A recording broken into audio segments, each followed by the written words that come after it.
Dr. Zhang is a graduate from Purdue University, I believe in 2000. Graduated, I think, under the supervision of Nez Schroff and Ed Chong before he left for Colorado. And rather than walk somewhat eloquently on where he has been and where he will go, let me just simply say that he can talk to us about some problems that are clearly of interest to people in this room. And I'll give him the mic. Please. Thank you. Thank you so much for your hospitality. Excuse me. Good morning, everybody. It's a great pleasure and my privilege to be here. So I would like to talk about distributed network utility maximization in multi-hop wireless networks.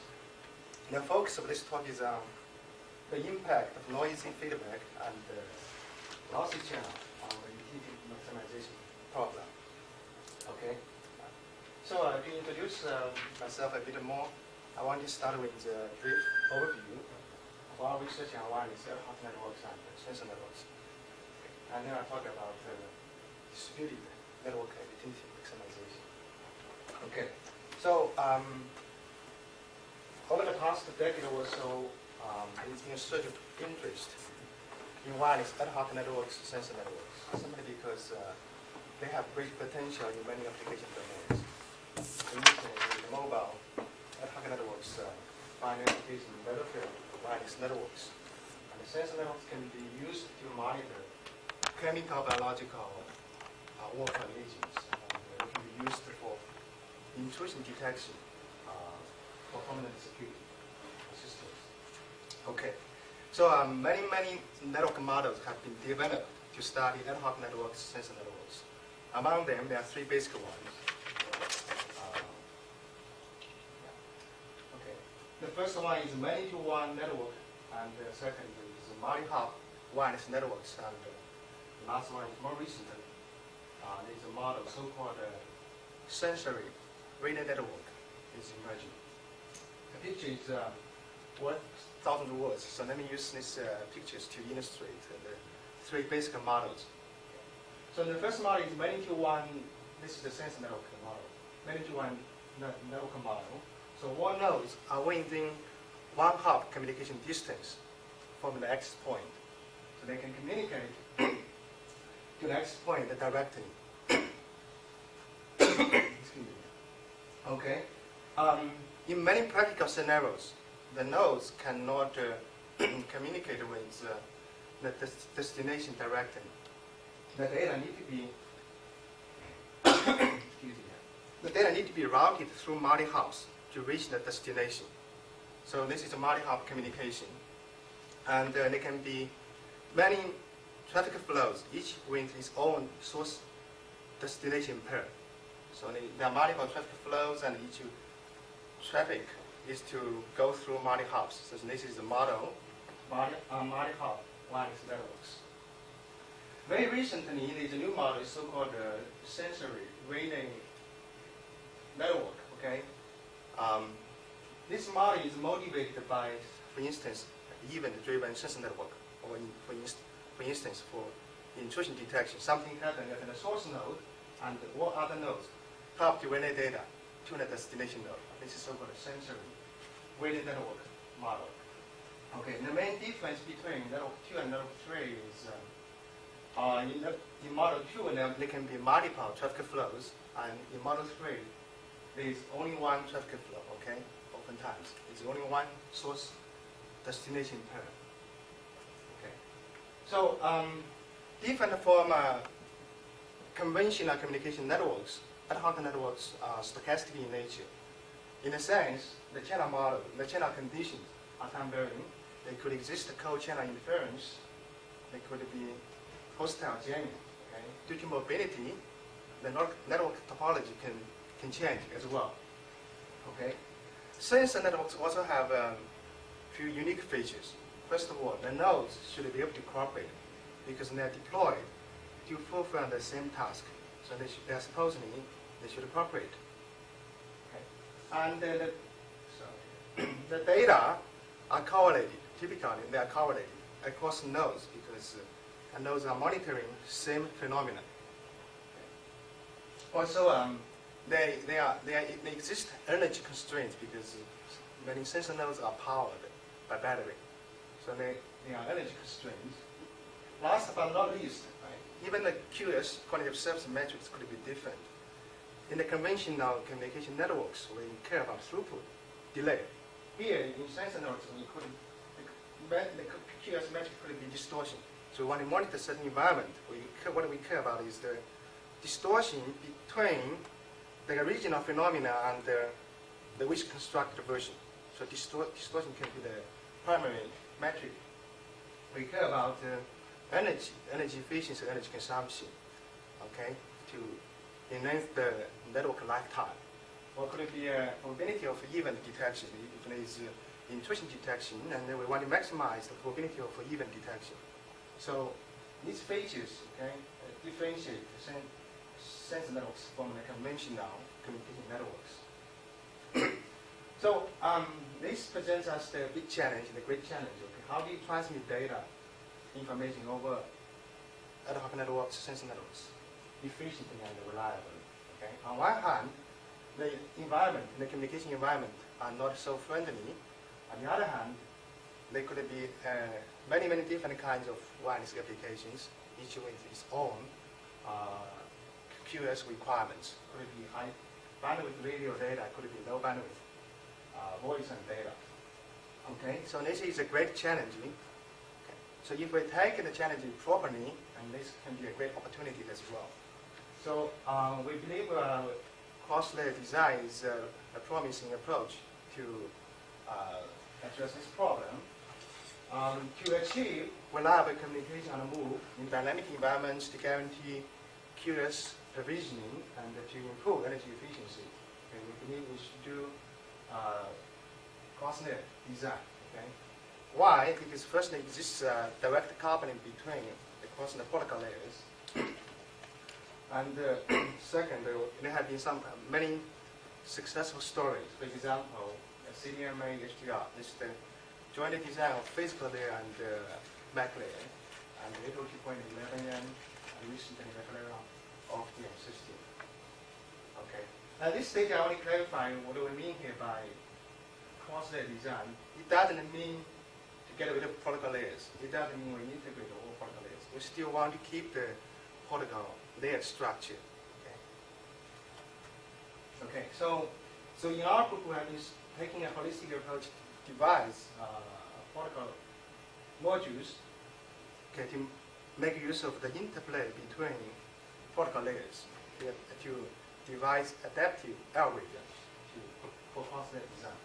Okay, so we focus on these three basic models, and we study cross-layer design for joint optimization of transport layer and the routing MAC and the physical layer. So again, this is a picture to illustrate what I mean. Okay, this is the OSI 7-layer architecture. And we take a holistic approach to study wireless networking. Okay, so our focus has been on the bottom 4 layers: transport layer, network layer, link layer, and the physical layer. And our main goal is to get an understanding of the overriding principles for cross-layer design. Okay. Okay. I understand some of the colleagues here are working on cooperative communication. So another research in our group is we study cooperative relaying and cooperative networks in general. So we have studied the capacity bounds of relay channel and studied the resource allocation in terms of power allocation and power allocation in wireless relay networks.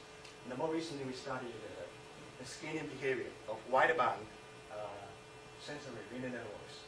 So the technical details can be found in our recent 3 IT papers. All right, okay. So let me move on to talk about the distributed network utility maximization multi-hop wireless networks. Okay. So the data need to be routed through multi-hops, and they can be multiple traffic flows. And we want to understand the impact of noisy feedback on the lossy channel. Okay. So we are going to examine the related stochastic stability behavior. Okay. The outline of the rest of the talk is as follows. we are going to, a major part of this talk is devoted to distributed network utility maximization and noise feedback. To that end, I'll first introduce deterministic algorithm, primal dual algorithm, using Lagrange dual decomposition method. And then we're going to study the corresponding stochastic algorithm in the presence of noisy feedback. We're going to talk about both unbiased case and a biased case. For unbiased case, we're going to talk about stochastic stability and the rate of convergence. And from the biased case, we're going to talk about the contraction region and the stability behavior. So in a minute, I'll explain what I mean by unbiased and biased. And then I'll talk about the distributed network utility maximization. NAM is the acronym for network utility maximization. Okay, we're going to talk about distributed NAM and lossy channel. So I want to acknowledge this is part of one is joint work with Junshan Zhang, is one of my PhD students, and also Professor Monchan is part of this collaboration. And part two is based on joint work with another student of mine. Okay, so we consider a standard wireless network model, which is modeled as a directed graph. Okay, so character is the collection of nodes, E is a collection of edges. Okay. So there are totally L links, each with possibly time varying capacity. Okay, we know there's CL. This can be time varying. Okay, and there are S source nodes, so there are S destination nodes as well. Okay, so there are totally S traffic flows. The rate corresponding rate is XS for flow is. Okay, so again, we use the standard assumption for utility function. A utility function is a function of the flow rate, and with nice structure, plus differentiable increase and strictly concave. This is standard assumption. Okay. So the general NAM problem, the utility maximization problem is we want to maximize the total network utility function subject to rate control. Okay, over the rate control subject to link constraints. And the general form of link constraints can be, it's given by the, in terms of FL, X, the vector and the rate vector, that's not equal to the capacity. Okay, and this FL is assumed to be partially differentiable convex function. Okay, so since the seminal work by Frank Kearney and his co-authors back in 97, 98, a large number of distributed algorithms have been developed. Okay. In the survey paper by Low and Shrikan in 2004, they come up with general form for flow control algorithm. So at the T+1, let's access the flow rate. At the T+1, the flow rate, the rate is updated by some non-negative function, Fs, which is a function of the rate in the previous step at time t and the overall price, entry price, another path of flow s is y, and this qs is the overall entry price. Okay. And the shadow price, lambda L is the shadow price, is updated by a non-negative function gl, which is a function of the previous price and previous price lambda L, and also y L. Y is the total traffic demand over the link L. Okay. All right.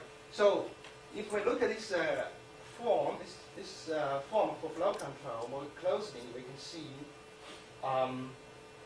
some level of message passing is needed. For instance, to carry out the read control, it needs the source node, needs the information, the QS, the overall end-to-end price. Okay. To update the shadow price, the link needs to have the information of the aggregate, the rate over that link, for instance. So message passing is needed. Okay. This is one key observation. The second observation is if we look from a reverse engineering perspective, okay, this algorithm can be viewed as a distributed solution to some optimization problem. Okay, so it's a solution to some optimization problem, from textbook, right? When we work on optimization problem, this is then can be viewed, can be implemented through a gradient or sub-gradient algorithm, depending on the properties of the structure of the objective functions. Right? So two key points: message passing is needed, second is this can be viewed as some type of gradient or subgradient algorithm. Okay, so broadly speaking, this type of distributed algorithms can be classified into three categories: primal-driven, okay, the source rate-driven, or dual-driven, or primal-dual-driven. Okay, primal-dual together. Okay. So there are many different decomposition methods. Okay, the most popular one perhaps is the one based on Lagrangian dual decomposition. So we're going to focus on that, although the similar studies can be carried out for other decomposition methods. So, okay, we can write down the Lagrangian of the corresponding to the optimization utility maximization problem. Okay, this is textbook stuff, and then I'm sorry, so the corresponding Lagrangian dual function is the maximization over the primal parameters of the Lagrangian function. Okay, once we find the Lagrangian dual function, and then we can write down the dual problem. The dual problem is the minimization over the price of Q of lambda. All right. So, okay, the beauty of this dual decomposition method is this dual problem is basically unconstrained optimization. So it's oftentimes it's much easier compared to the constrained optimization. If we can show the duality gap is zero, then solving the dual problem is equivalent to solving the original problem. Okay. So oftentimes actually we can show that the duality gap is zero. What happened to the constraint that xs was between 0 and n sub s? What happened? This is so in practical systems, the rate has to be non-negative and is upper bound on the rate. Oh. So what happened to that? Yeah, this is the general form. Yeah, and this is the general form. For the specific problem, the upper bound on S should be there. So, okay, so you catch one minor ignorance. Okay, so based on Lagrangian dual decomposition, we can write down the primal dual algorithm. It's deterministic. So we can primal dual in a sense is the rate and the price are updated at the same time. Okay. So the rate is updated by n plus 1 is equal to the 1 at the nth step plus this epsilon n is step size, and this is basically the gradient of Lagrangian function with respect to the flow rate. And this is gradient algorithm and it's projected to the constraint set.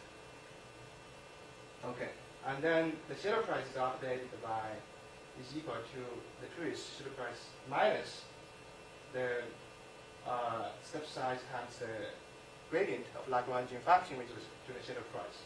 All right. So this is gradient algorithm, and both the rate and the shadow price are updated at the same time. Oh, all right. Okay. So this is the general form for distributed algorithm using Lagrangian dual decomposition. I want to walk you through one example to get a more concrete sense of some specific algorithm to get a more concrete sense of what message passing is needed. Okay, so in this example, besides the standard assumptions we just made, is wireless network, modeled as a directed graph, and the many traffic flows and the corresponding utility functions, and then we consider a MAC layer. Okay, MAC layer, the persistence mechanism is used. So each link from IJ is content for the channel using probability Pij. Okay, so we define some notation to simplify. This is N2, N in, N out, N4. Just for convenience. All right. So in this example, we want to maximize the total network utility function subject to number of constraints. The first constraint here basically is each link. Right? The left-hand side here is the total rate going through that link. Okay. On the right-hand side is this is basically the alpha type of throughput probability, successful probability. Pi is the containment probability of that link, and this basically says the neighboring links should not contain. What's the probability of neighboring nodes not containing? Okay. And this CID is the capacity of that link. Okay. So basically the first constraint basically says the total rate going through that link should be no greater than the throughput provided by the network. Okay, and SPI is just defined as the sum of the contingent probability going out from that node I. So this is just definition, and this is a constraint on the rate. Rate has to be between 0 and the ms is the upper bound on the rate, and the probability has to be between 0 and 1. Okay, so this is a network utility maximization problem. Okay. Here we use taking the general form of the utility function developed in that paper by Noah and Overran in 2000. So this is so-called alpha fair utility function. So in general, this problem is non-convex and non-separable because if you look at the constraint this is a product in all these parameters. Right? So product, this guy is the sum of these probabilities. So it's non-separable. So the constraint set is non-convex. So this problem is it's non-convex and non-separable. All right. And then if we, so this is a product. So if we use the technique of change a variable, we change this xs here, we use xs here, it's defined as the logarithm of the rate. And then we can convert the constraint into a convex constraint. All right? This is because of the special form of the constraint. So the constraint now, this is convex. Now we just need to make sure the objective function is still concave. So this requires, sufficient condition for this to happen is if this index of the utility function is greater than or equal to 1, then this curvature requirement is satisfied, then this is still concave. So this becomes a convex program. All right. So I'm going to go through the details of how to use this Lagrange dual decomposition method to come up with Primal dual algorithm. So we write down the Lagrange function, okay, and then we can, in principle, we can find the Lagrange dual function, right, which is a maximization of the Lagrange function over all primal parameters. Okay, and then the dual problem is given by minimization over lambda, the price of the dual function. Okay, so in this case we can show the duality gap is 0. Okay, these strong duality holds, and then solving the dual problem is equivalent to solving the primal problem, the original problem. Okay, so then we can write down the deterministic primal dual algorithm. Okay, so the rate is updated by this expression, and then the price is updated by each link is updated by this expression. Okay, and the probabilities can be solved if we know about the price. All right. So there are a couple of points I want to make here. The first is this complex expression is nothing but the gradient of Lagrangian function with respect to the flow rate of net flow. Okay? So this is a gradient. This is just specific form or specific form of the expression I presented when I talk about the general case. Okay, and the general price is updated by, again, this is the gradient of Lagrangian function with respect to the general price. So this is a primal dual algorithm. All right. Second is, say, to be able to update the source rate, we need to somehow, this information need to be fed back to the source node. So the price of the link ij and these rates, some of the ratios should be, of every hop should be fed back to the source node. And then to compute the updated shadow price, we need to get information of all these, the rates, blah, blah. Okay? So the main point I want to make is some level of message passing is needed through feedback mechanism. Okay. So in summarizing, okay, to implement this distributed algorithm, some message passing among the elements is needed. But unfortunately, in practical scenarios, right, the feedback is often obtained using error-prone measurement mechanisms, and often suffer. When fed back to the source node instance, it suffers from other. If it goes to wireless links, we're talking about wireless networks. So it suffers from other random errors in transmission as well. Okay, so the key point here is the feedback signals are stochastic in nature, are noisy. It's noisy in nature. All right. So let me give you a few more examples on this. For example, in the congestion control, the pricing congestion price. Okay, a very popular approach is using the packet marking technique. Okay, but this technique, packet marking technique, is probabilistic in nature. The basic idea is you send many packets, and each packet, when it goes through multi hops, each hop is marked with certain probability related to the price of that link. In certain probability, which is a function of the function of the link congestion level. Okay, so it's probabilistic in nature. So the feedback signal, of course, is stochastic. And in wireless networks using random access, the flow rate, when we're talking about the flow rate, is continuous parameter. Okay, which is based on sample path measurements. So the feedback signal, the rate is the estimation is noisy, it's stochastic, and also when the feedback signal is transmitted back to the source node, and then it goes through lossy wireless links. So again, the feedback signal is noisy. All right, and also when there exists uncontrollable UDP traffic, stochastic amount of the traffic, UDP traffic is stochastic. So the congestion price is again stochastic. All right. So I have an example of talk about the marking technique. So in summary, okay, in the presence of noisy feedback, okay, we are talking about this gradient-based algorithm based on Lagrange dual decomposition. Okay. In the presence of noisy feedback, the gradients of the Lagrange function with respect to the flow rate, with respect to the shadow price, are stochastic. So basically, we are estimating the gradients. Okay, and then somehow it's not so clear here. So instead of the true gradient, the real gradient, we have an estimate of the gradients. Okay, so to run a primal dual algorithm, we need an estimate of the gradient of Lagrange functions with respect to the flow rate, with respect to the shadow price. All right.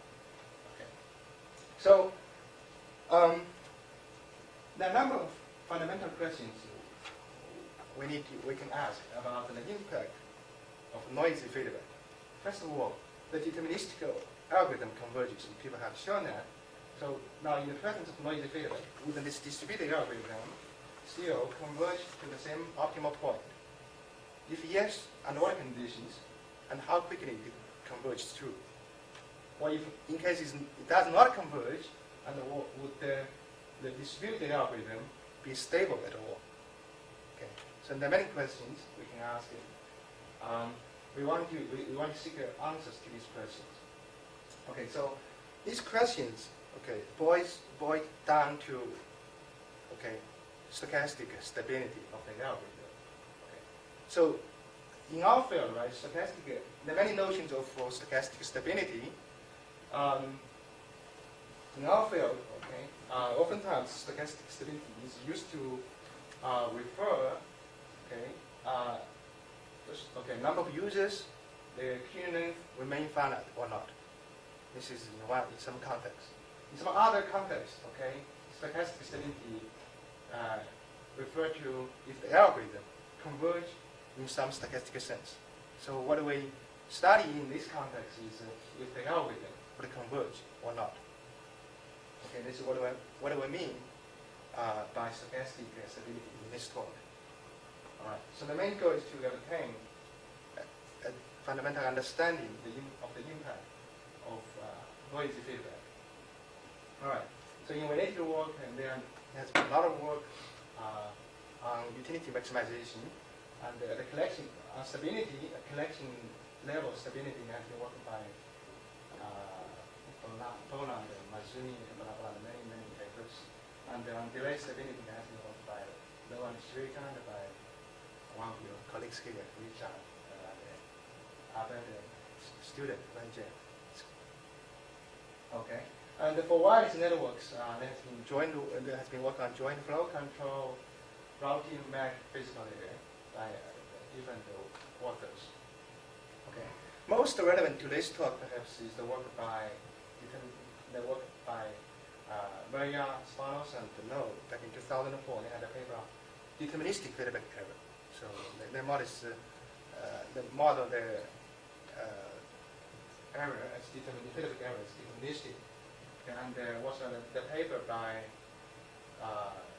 the seminal paper by Kenny Model Khan, okay, in 98, and the recent paper by Kenny in 2003. So in that paper, they talk about the rate of convergence around the equilibrium point. But they assume the convergence in the first place. So the convergence, they assume they examine the rate of convergence. Okay, so to study stochastic stability, let's first look at the structure of stochastic gradients. Okay, so first we decompose the stochastic gradient of Lagrange function with respect to the flow rate. Okay, we decompose into three parts. Okay, this is the true gradient, plus this alpha s, which is the bias term. We use it to denote the bias term. And this z s is the Martingale difference noise. So this alpha s is defined as the conditional expectation, condition on the past, condition the expectation of the Lagrange, the gradient. Okay. Substracts the true gradient.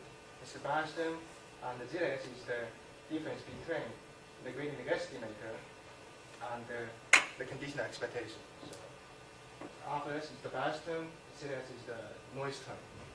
Okay. Okay. So we can carry out the same studies for similar decomposition for the stochastic gradient of Lagrange functions with respect to the shadow price. Okay, again, we decompose in three terms: the true gradient under the bias term, beta, we denote as beta ij, so that's link ij, and this is noise term for link ij. All right. So to be able to talk about the stochastic stability, we need to impose a set of assumptions. Okay, there are four assumptions we make here. First assumption is we assume the noise terms are independent across iterations. Second term, okay, is on step size. So this is the epsilon step size is positive and it goes to 0, and the summation goes to infinity. This is textbook assumption, right? And then we do need extra assumption, additional assumption. We basically require square summability. The sum of the square of the step size is finite. The third condition is on the bias term. Basically, this condition says the bias term, bias term goes to 0 asymptotically. So condition 1, 2, 3. The last condition is on the noise terms. Because basically we require the second moment of the noise term is bounded above. So under these four conditions, we show the iterates, okay? Iterates, the shadow price, and the flow rate. So this is a vector, Prima-2 corresponding to the Prima-2 algorithm. The iterates generated by the stochastic algorithm will converge with probability 1 to the optimal solution of the original problem. So this is good news, right? Under these conditions, we show the algorithm would converge to the desired points, because the shadow price can be multiple shadow price corresponding to this problem. So there's lots of desired points. But there's only one unique optimal point for the rate. Okay, this is good news. We also want to be careful here. Since in the assumption we have to assume the step size goes to 0 and the bias term goes to 0.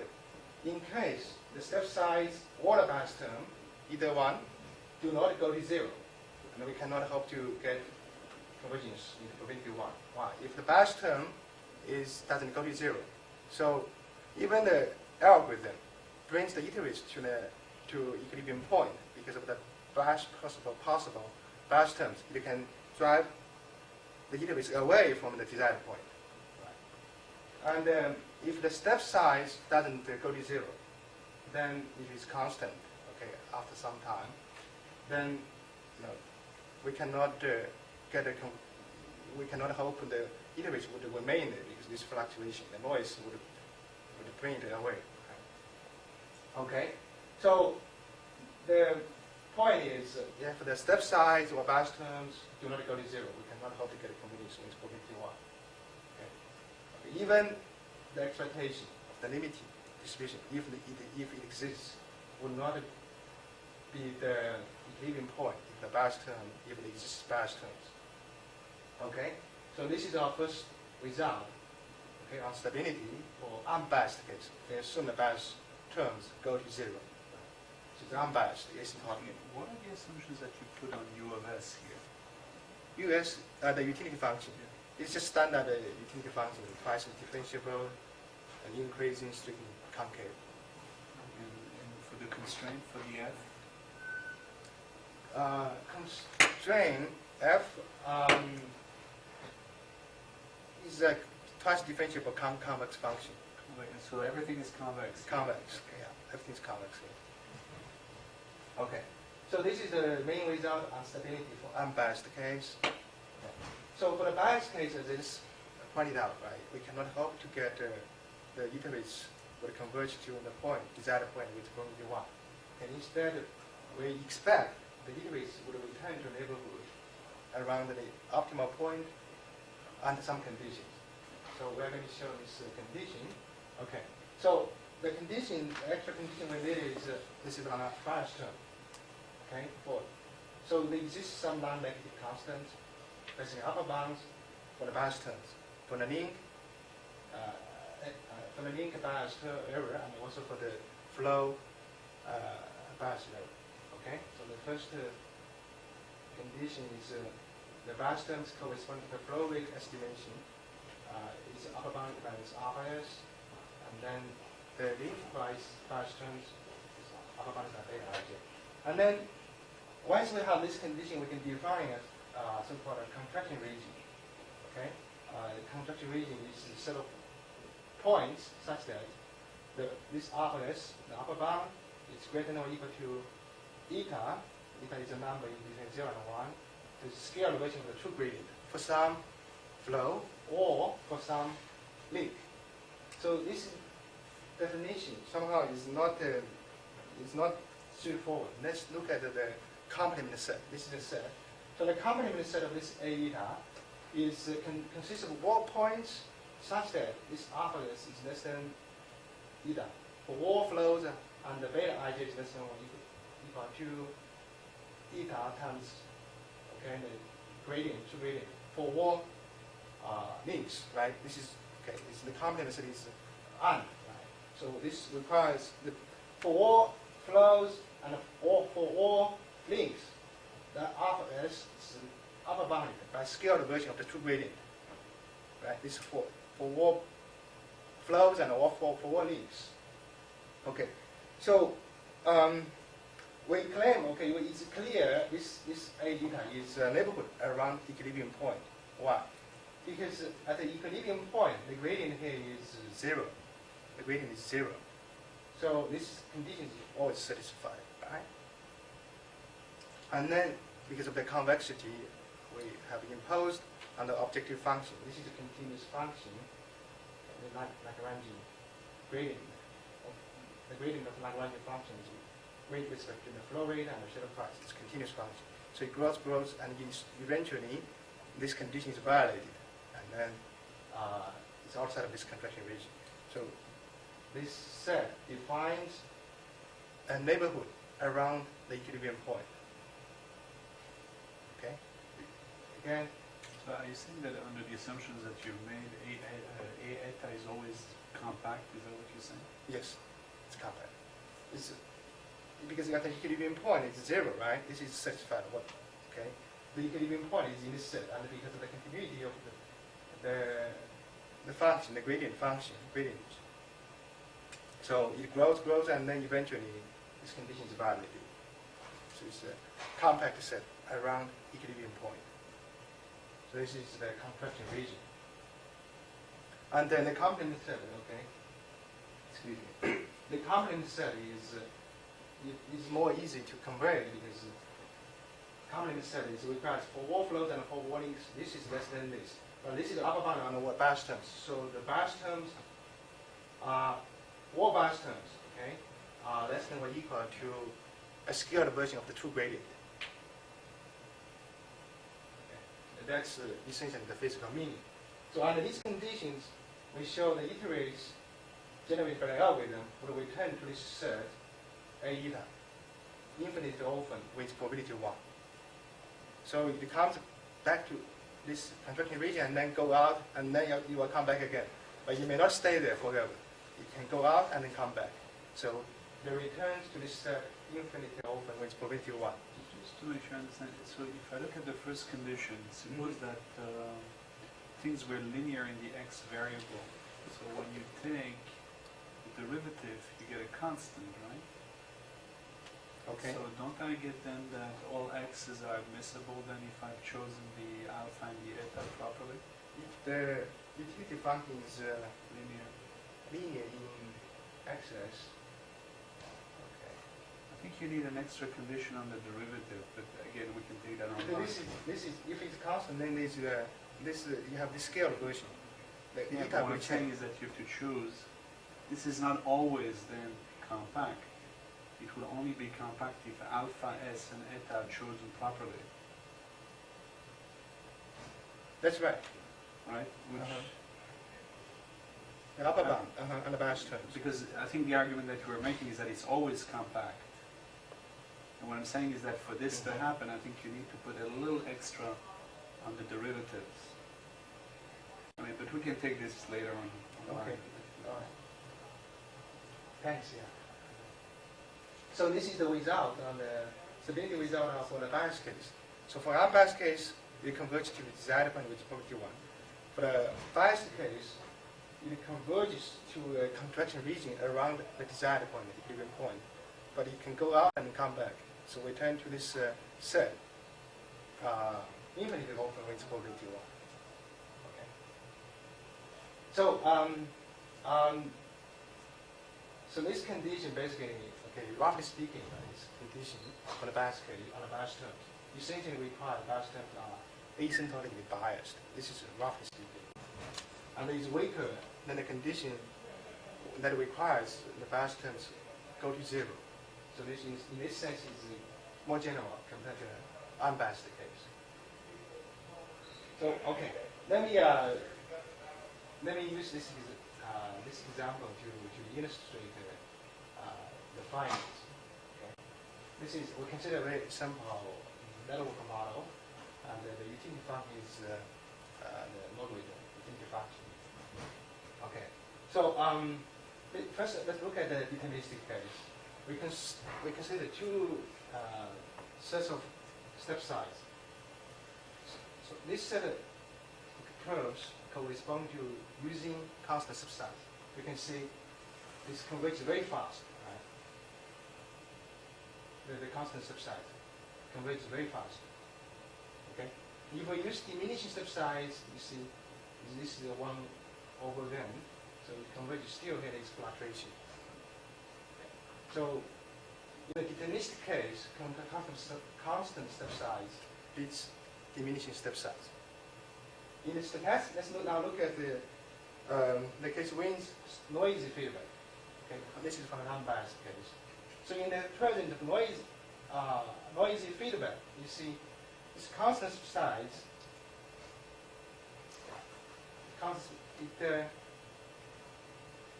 it converges, and still, after many iterations, it still is significant fluctuation. And for the diminished step size, okay, it converges after a certain number of iterations, then the fluctuation is much less compared to the noise, the constant step size case. Yes. So, in a real network, you have other network dynamics, so you really have to look at it in the over a right time scale. Time scale. Yes. So, if you look at the right time scale, those small fluctuations in the rate or whatever, would they make much of a difference? In other dynamics, like Well, because flows are coming and going. Yeah, that way- clouds are that changing way. supposedly. we didn't, we assume that this is infinite backlog there. Let me change the picture. But the point here is, in the presence of noisy feedback, right, the constant step size may not perform as well as it had done in the deterministic case. That's the main point, right? So the deterministic step size would help to average out the noise, right, as expected. All right. So now let's look at the bias case. In bias case, we cannot help it, the iteration to converge to one point, right? So we're going to measure the distance between the iteration and the desired point, the given point. So we can see the converge to a neighborhood and then fluctuates. Right? And this is zooming inversion. So the iterates would come to a neighborhood and then pass it back and forth. Okay, it really depends on the bias, how large the bias terms are. Okay, so we can see, it comes to a neighborhood, and we can see this points to some type of convergence, this fluctuation, but it comes to a neighborhood. Sorry. How did you introduce the bias in this case? How did you introduce the bias? How do I introduce? Where does the bias come from? Bias is from the general model, right? The bias is scaled with how you have computed two gradient, and what percentage of two gradient you have. Okay. So we talk about stochastic stability for both unbiased case and for biased case. So now I'm going to talk a bit about the rate of convergence for the unbiased case. For the biased case, we don't even know how to define the rate of convergence. How fast it converge to a convection region. That's even more difficult to define. Okay. For the unbiased case, basically we show. Okay. We are going to examine the rate of convergence. So this rate of convergence basically is concerned with the asymptotic behavior of the normalized distance of the iterates from the optimal point. Okay, the standard approach is where people iterate, assume the iterates have converged to a neighborhood around the intermediate point, and then study the rate of convergence. So we follow another standard approach. So this optimal point is denoted as x star and lambda star. And then we define the normalized distance. So it's the difference between the iterates and the desired point, normalized by the square root of the step size. Okay? And then once we have this ux of n and the u lambda of n, and then we construct a constant, piecewise constant interpolation. Okay? This is, and then we have a continuous time process. This is illustrate what we have. And then, again, we need some extra conditions, technical assumptions around the desired point. So these are just some technical assumptions. And these conditions, basically, we show the continuous time interpolated process converges weakly distribution to the solution of a stochastic differential equation, which is so-called a Scorpio problem. Okay. The more interesting part is, if this desired point is an interior point in the constraint set, and the limiting process of this interpolated process, the limiting process would be a stationary Gaussian diffusion process. Okay.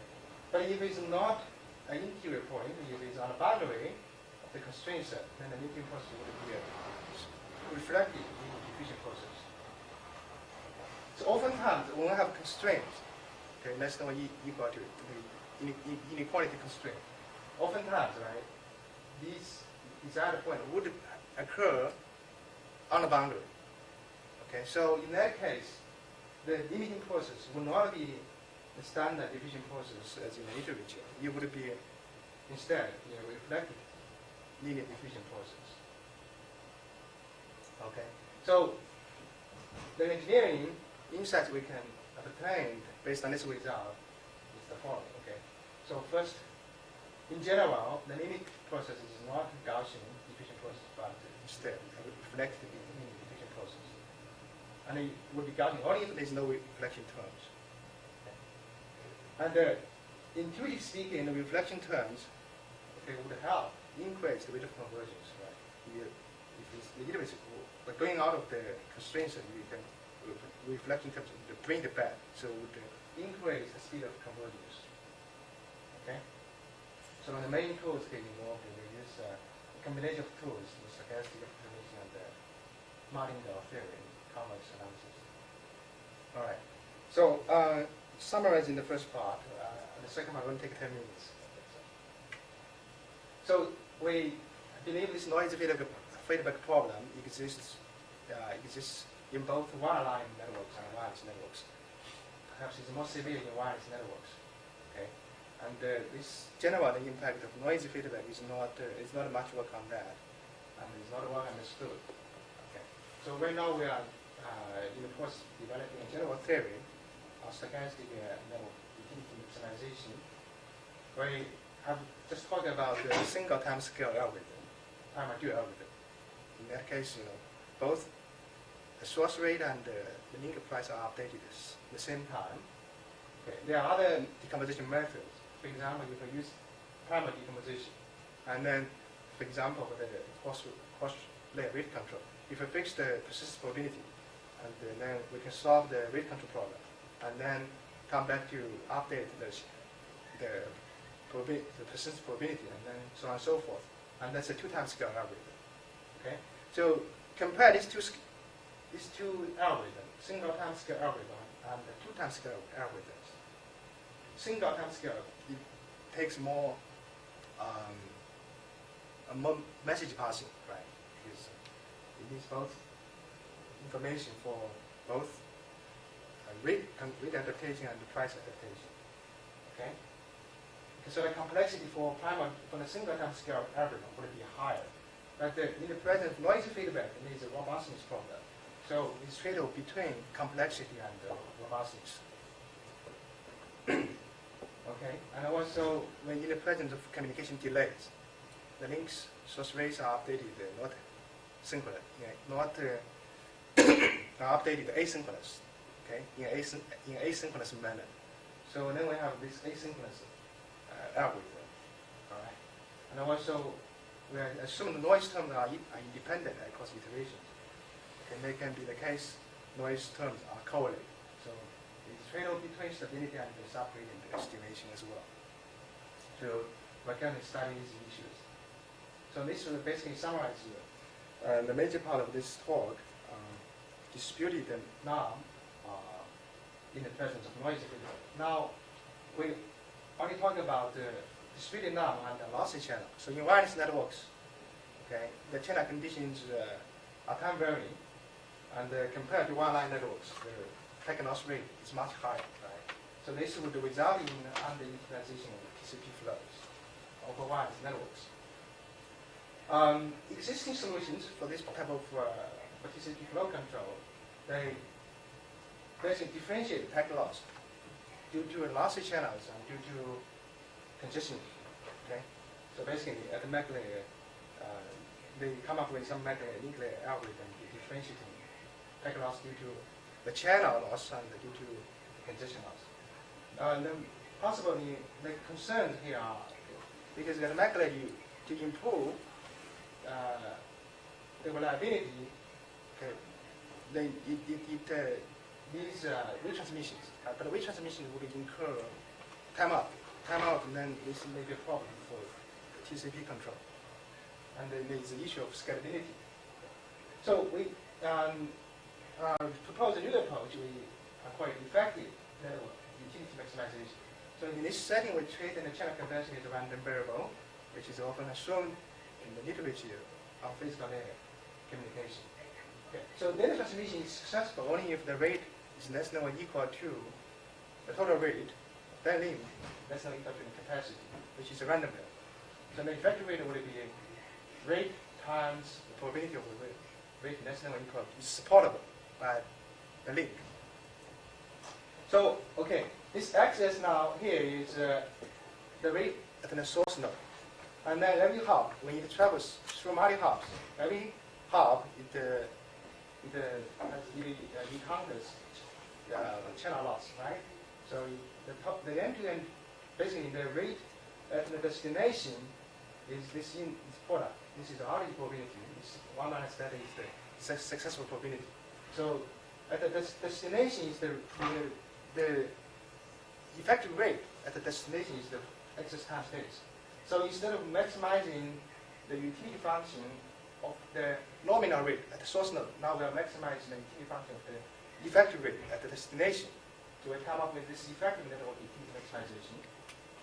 Then there's we put a link constraint, an outage constraint on each link. Okay, the capacity and the outage probability should be no greater than delta, and then we have this effective NAM problem. All right, and then okay, so again we use Lagrange dual decomposition method. Okay, this is the most popular approach. So let's just consider this special case using logarithm utility function. Okay, we have this maximization of the effective network utility function subject to link constraints. This CR is some number determined by the link outage constraint. All right, and then we can write down a Lagrange function and the dual function, and then the dual problem as well. And then we can again find the algorithm, from a dual algorithm, to update the rate and update the price. So let's look at this more closely. So here we say the link adaptation, the link rate, the link adaptation. The price is updated, based on the total rate, right, effective rate, and then the source rate is updated based on the combination of the congestion price and as well as the channel loss.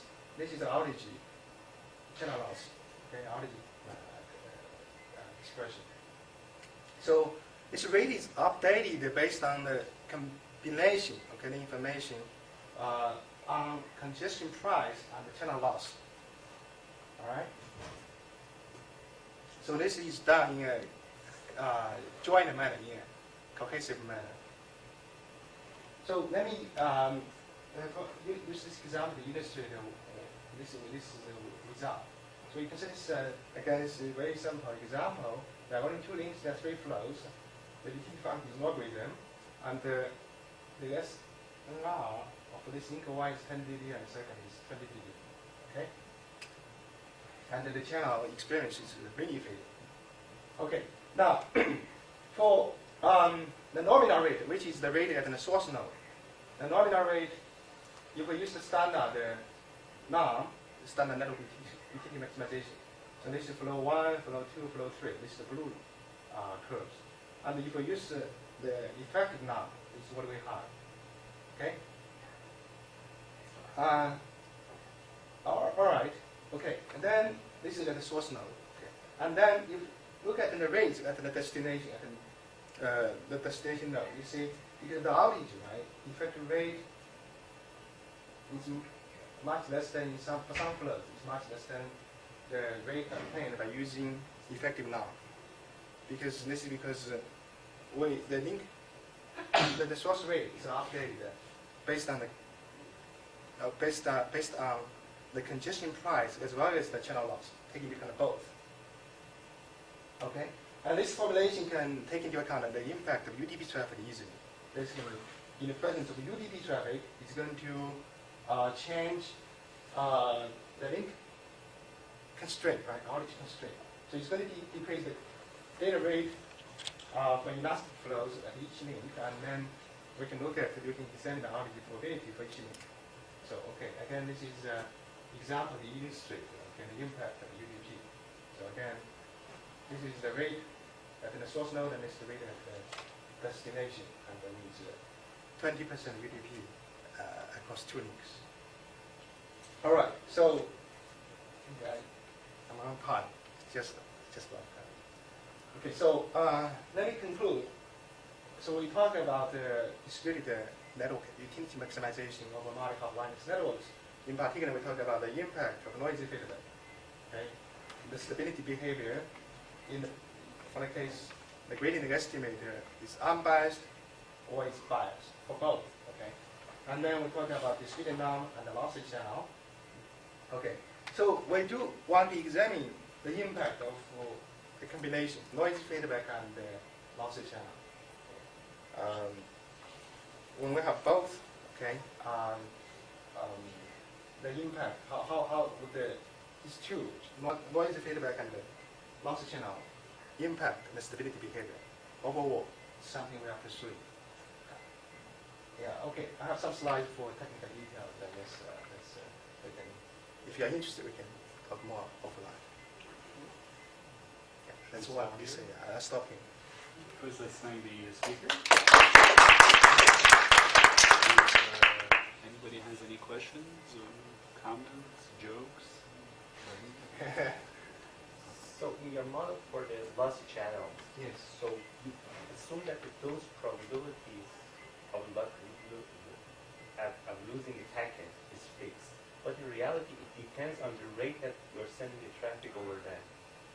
It's a average probability. Right? It's the average, the average probability.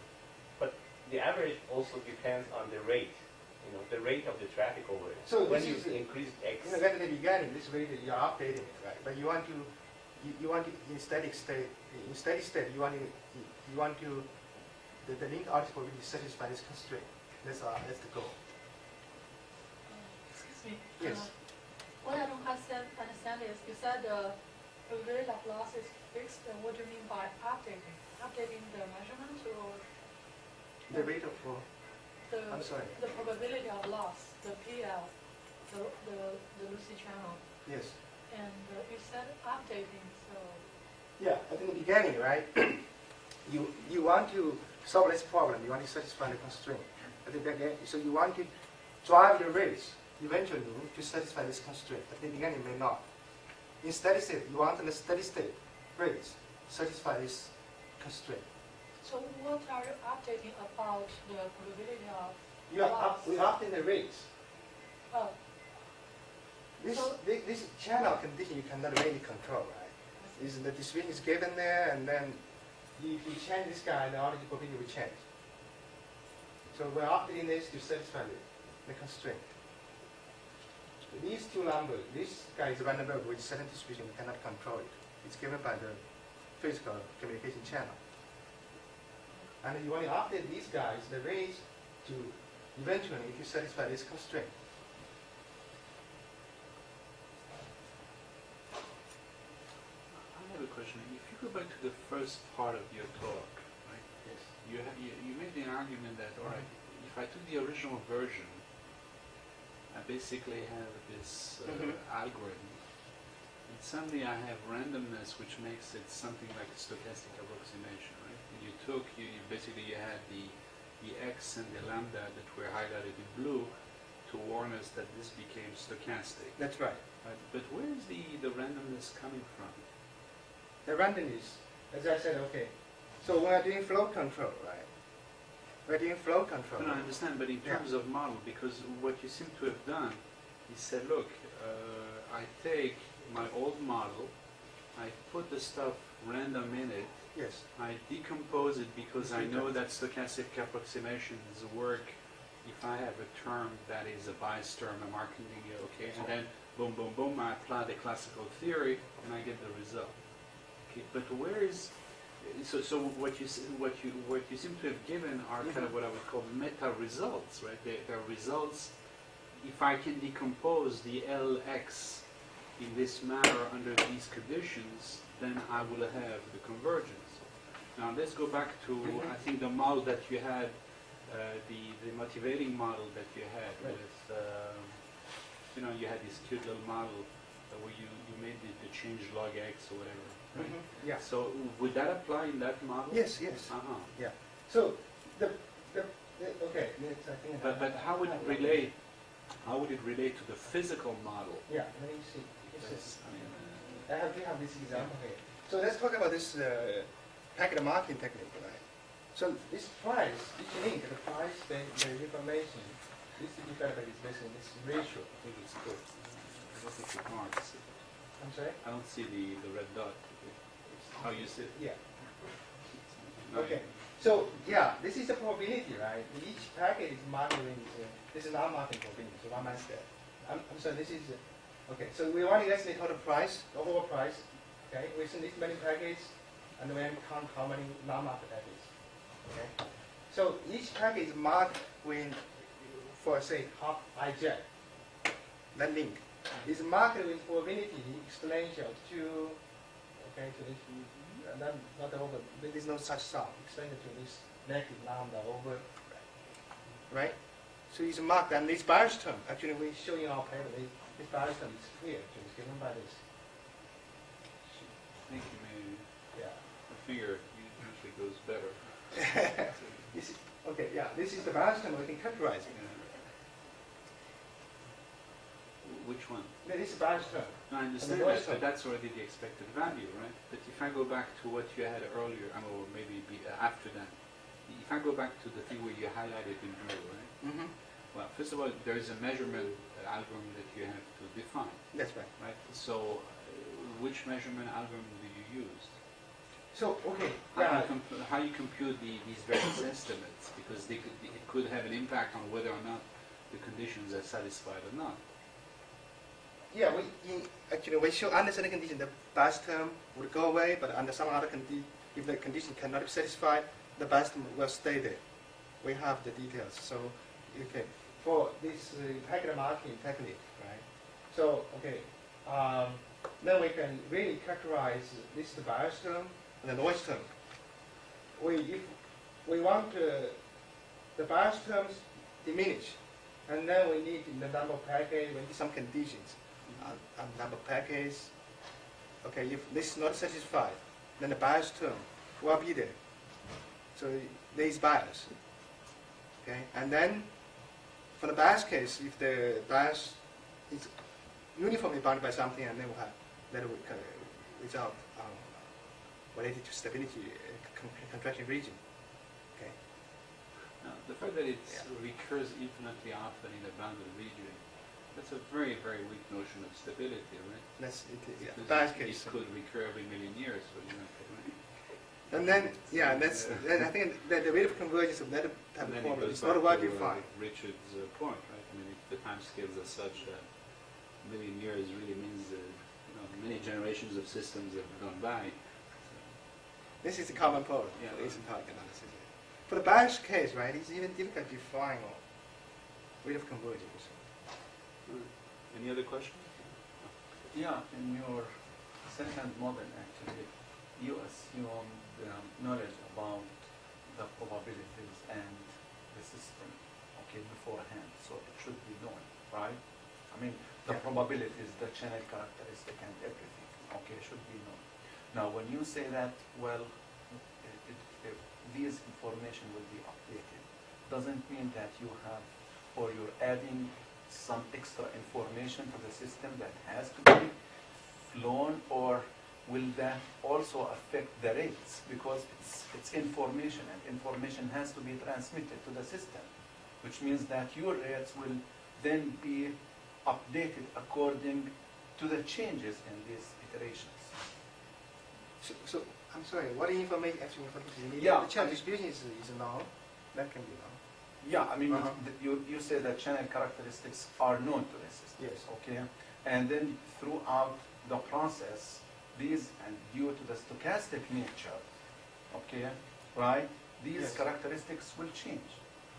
Well, we assume the distribution will not change. If it changes, then that's a different story. Okay, so It's a different story. you're not assuming change in the system status.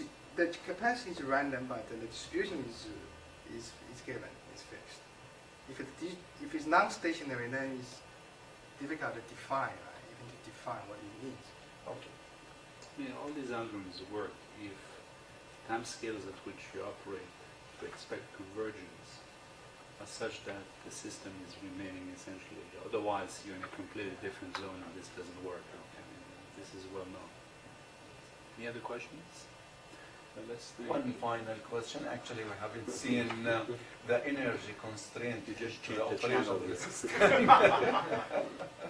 It's just, go ahead. About the energy, I mean, you said, well, these systems at the beginning that they operate under energy constraints, okay?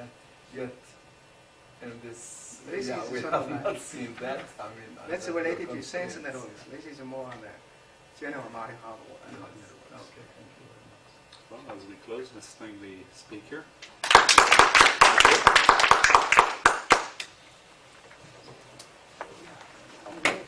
So this